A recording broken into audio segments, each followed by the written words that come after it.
The only thing that is true is the fact that your metabolism has changed, your body has changed.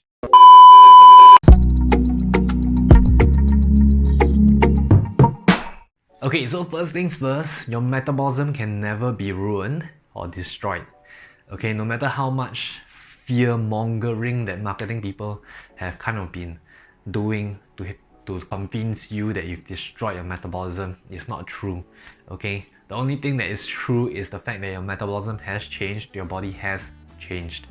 Okay, the reality is, if you know that you are eating very little and that's actually affecting your metabolism, then you've got your answer right there. Okay, if you know that that's a fact, then all you've got to do is actually start eating more. Okay, and eating more is going to help increase and improve your metabolism, because typically once you start eating lesser, your metabolism drops for everyone.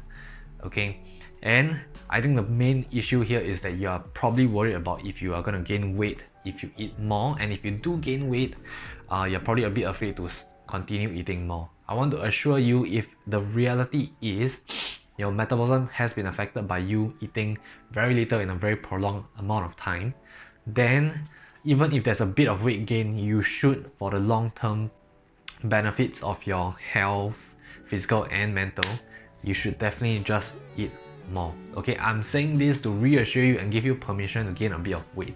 Okay, because I'm pretty sure some of you who are doing this on your own, who are not in the coaching sort of things, it's going to be a bit harder for you to gain that confidence, but you've got to just go for it.